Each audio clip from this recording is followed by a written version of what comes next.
BNP chairman Tarique Rahman সরকারের হাতে শান্তিপূর্ণভাবে ক্ষমতা হস্তান্তর করে বিদায় নিয়েছেন নোবেল বিজয়ী অর্থনীতিবিদ ড. মোহাম্মদ ইউনূসের অন্তর্বর্তী সরকার। দেউলিয়ার দ্বারপ্রান্তে থাকা অর্থনীতি ও ভঙ্গুর আইনশৃঙ্খলা পরিস্থিতিতে দায়িত্ব নিয়ে 18 মাসে সরকার বিরাজমান রাজনৈতিক ডামাডোলের মধ্যেও একটি অবাধ, সুষ্ঠু ও গ্রহণযোগ্য নির্বাচন আয়োজন করে নিজেদের সাফল্য তুলে ধরতে সক্ষম হয়েছে।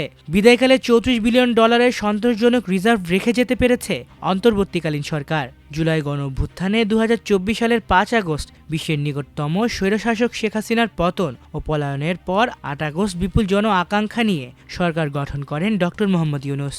ভূরাজনৈতিক বিশ্লেষক ও বিশেষজ্ঞদের মতে অন্তর্বর্তী সরকার প্রশাসনকে নিজেদের নিয়ন্ত্রণে নিতে শুরুতেই ব্যর্থ হয়। শুরুতেই আনসার বিদ্রোহ, প্রশাসনিক বিদ্রোহ ও জুডিশিয়াল কুর মতো অনেক ষড়যন্ত্র মোকাবিলা করতে হয় সরকারকে। এরই ধারাবাহিকতায় বিভিন্ন দাবিতে 1600-এর বেশি আন্দোলনের মুখোমুখি হয় অন্তর্বর্তীকালীন সরকার। সরকারের সফলতা তুলে ধরে বিশ্লেষকরা বলেন, ভারতের হস্তক্ষেপের বাইরে থেকে দেশে কাঙ্ক্ষিত মানের একটি অবাধ, সুষ্ঠু ও গ্রহণযোগ্য নির্বাচন করতে পেরেছে সরকার এবং অর্থনীতিকে একটি মজবুত ভিত্তির ওপর রেখে যেতে পেরেছে। অঙ্গীকারের অংশ হিসেবে সংস্কার ও জুলাই সনদ প্রণয়ন এবং গণহত্যার দায়ে শেখ হাসিনা ও তার সহযোগীদের বিচারের রায় হয়েছে অন্তর্বর্তী সরকারের সময়। এটিকে ড. ইউনূস সরকারের অন্যতম সাফল্য হিসেবেও দেখছেন বিশ্লেষকরা।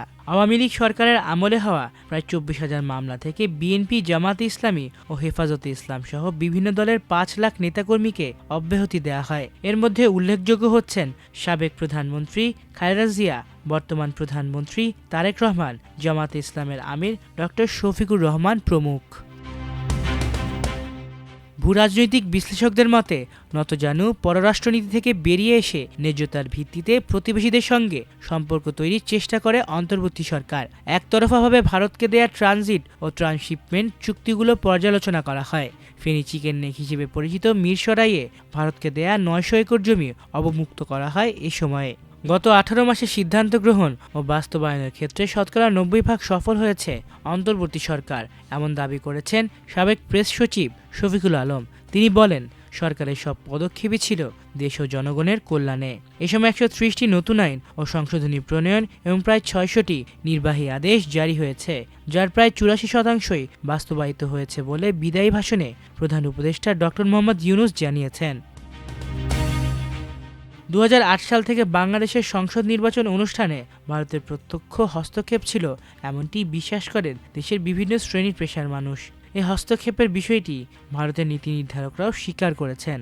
ভারতের হস্তক্ষেপের বাইরে এসে ইতিহাসের একটি সেরা নির্বাচন আয়োজনের অঙ্গীকার করেছিলেন প্রধান উপদেষ্টা প্রফেসর ইউনূস। প্রতিশ্রুতি অনুযায়ী গত 12 ফেব্রুয়ারি গণভোট ও ত্রয়োদশ সংসদ নির্বাচন অনুষ্ঠিত হয়। নির্বাচনে অংশগ্রহণকারী রাজনৈতিক দলগুলো দু-একটি বিষয়ে প্রশ্ন তুললেও সার্বিকভাবে ফলাফল মেনে নিয়েছে। অন্তর্বর্তীকালীন সরকার, নির্বাচন কমিশন ও দেশি বিদেশি পর্যবেক্ষক, উন্নয়ন সহযোগী সংস্থা নির্বাচন কাঙ্ক্ষিত মানের হয়েছে বলে জানিয়েছে।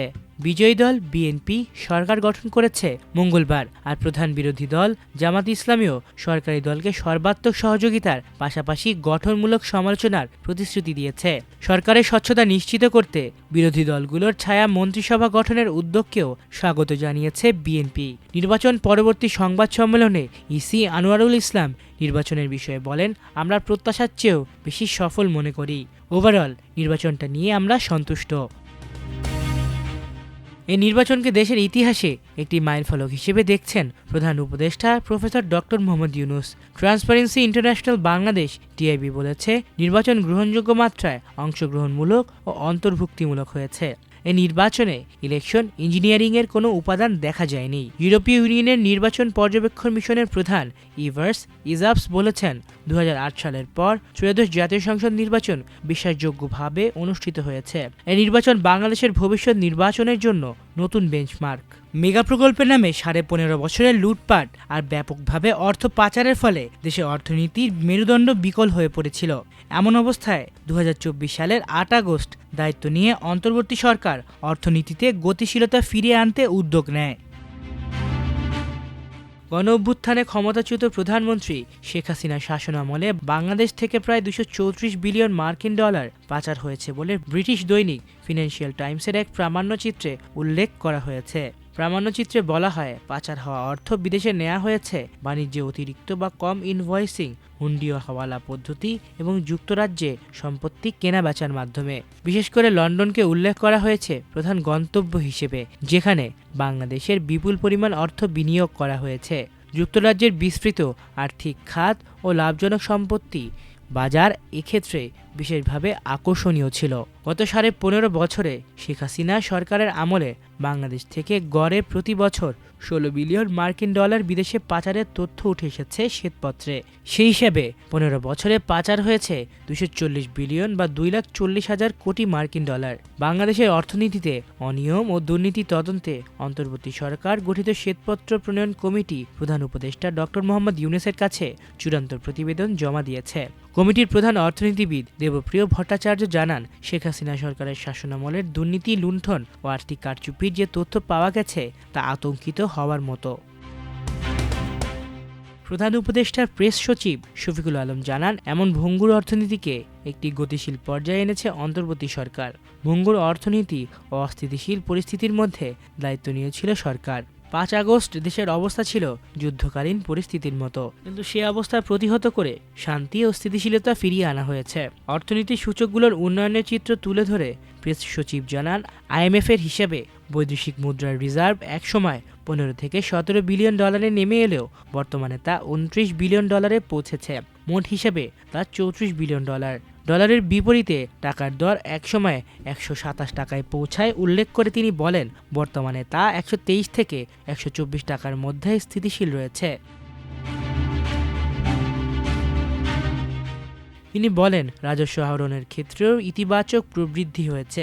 দেশে বর্তমানে সর্বোচ্চ খাদ্য মজুদ রয়েছে এবং বিদ্যমান রিজার্ভ দিয়ে প্রায় 6 মাসের আমদানি ব্যয় নির্বাহ করা সম্ভব। খাদ্য নিরাপত্তাও বেশ ভালো অবস্থায় রয়েছে।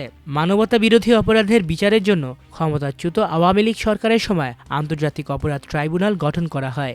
আওয়ামী লীগ সরকারের পতনের পর এ ট্রাইব্যুনাল পুনর্গঠন করা হয়। 2024 সালের 17 অক্টোবর পুনর্গঠিত ট্রাইব্যুনালের প্রথম বিচার কার্যক্রম অনুষ্ঠিত হয়। ওই দিন শেখ হাসিনা তার স্বরাষ্ট্রমন্ত্রী আসাদুজ্জামান খান ও সাবেক আইজিপি চৌধুরী আব্দুল্লাহ আল মামুনের বিরুদ্ধে জুলাই গণ অভ্যুত্থানের সময় সংগঠিত মানবতা বিরোধী অপরাধের ঘটনায় প্রথম মামলা হয়। একই দিনে ট্রাইব্যুনাল আসামিদের বিরুদ্ধে গ্রেফতারি পরোয়ানা জারি করে। 2025 সালের 10 জুলাই হাসিনা সহ 3 আসামির বিরুদ্ধে আন্দোলন দমনে 1400 জনকে হত্যার উস্কানি, প্ররোচনা ও নির্দেশ দান সুপিরিয়র কমান্ড রেসপন্সিবিলিটি এবং জয়েন্ট ক্রিমিনাল এন্টারপ্রাইজের মোট 5 অভিযোগে বিচার শুরুর আদেশ দেয় আন্তর্জাতিক অপরাধ ট্রাইব্যুনাল 1। 3 আগস্ট সাক্ষ্য গ্রহণ শুরু হয়। মোট 54 জন সাক্ষী ট্রাইব্যুনালে জবানবন্দি দেন। গত বছরের 17 নভেম্বর হাসিনা সহ 3 আসামিকে দোষী সাব্যস্ত করে রায় ঘোষণা করা হয়। এতে শেখ হাসিনা ও সাবেক স্বরাষ্ট্রমন্ত্রী আসাদুজ্জামান খান কামালকে মৃত্যুদণ্ড দেয় আদালত। এছাড়া রাজসাক্ষী হয়ে ঘটনার সত্যতা প্রকাশ করায় সাবেক আইজিপি চৌধুরী আব্দুল্লাহ আল মামুনকে 5 বছরের কারাদণ্ড দেয়া হয়। ট্রাইব্যুনাল রায়ের পর্যবেক্ষণে বলে, আসামিদের বিরুদ্ধে আদালতে উত্থাপিত অভিযোগের পক্ষে প্রসিকিউশন টিম যেসব নথি ও তথ্য প্রমাণ পেশ করেছে সেসবের ফরেনসিক পরীক্ষা সম্পন্ন করা হয়। সবই সন্দেহাতীতভাবে প্রমাণ হয়েছে। আইন মন্ত্রণালয়ের এক প্রতিবেদনে উল্লেখ করা হয়েছে, বিগত আওয়ামী ফ্যাসিস্ট সরকারের আমলে বিএনপি, জামাতে ইসলামী, হেফাজতে ইসলাম, গণ অধিকার পরিষদ সহ বিভিন্ন রাজনৈতিক দলের নেতাকর্মীদের বিরুদ্ধে দায়ের করা রাজনৈতিক হয়রানিমূলক মামলাগুলোর মধ্যে 23,865টি মামলা প্রত্যাহার করেছে অন্তর্বর্তী সরকার। এর ফলে দলগুলোর প্রায় 5 লাখ নেতাকর্মী আওয়ামী সরকারের দায়েরকৃত হয়রানিমূলক মামলা থেকে অব্যাহতি পেয়েছেন। বাংলাদেশের অর্থনৈতিক অঞ্চল কর্তৃপক্ষ 2017 সালে শেখ হাসিনা ও নরেন্দ্র মোদীর উপস্থিতিতে ফেনীর মিরসরাইয়ে বঙ্গোপসাগরের তীর ঘেঁষে ভারতের বিতর্কিত শিল্প গ্রুপ আদানিকে 900 একর জমি দেওয়ার চুক্তি করে। পরবর্তী সময়ে ও 2018 সালের পর এসে বেজা আদানির ওই এলাকায় আরও 700 একর জমি অধিগ্রহণ করে। বঙ্গোপসাগর লাগোয়া যে জায়গাটিতে 900 একর জমি আদানিকে দেয়া হয়েছে, সেখানে ভারত কি কাজ করবে তা নিয়ে বাংলাদেশের কোনো প্রশ্ন করা কিংবা তদারকি করার সুযোগ হয়নি। বঙ্গোপসাগরের উপকূলে হওয়ায় ভারত থেকে জাহাজে করে পণ্য এনে ফেনী নদীর ওপর স্থাপিত মৈত্রী সেতু দিয়ে 7 সিস্টার্সে নেওয়ার ব্যবস্থা রাখা হয়েছে।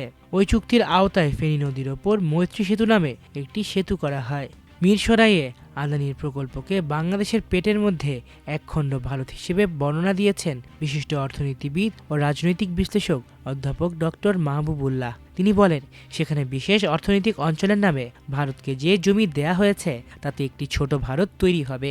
এটি দেশের স্বাধীনতা সার্বভৌমত্বের জন্য মারাত্মক হুমকি, যা আমাদের জন্য বড়ই বিপজ্জনক। মিরসরাইয়ে ওই জায়গাটির অবস্থান হচ্ছে ফেনীর কাছাকাছি।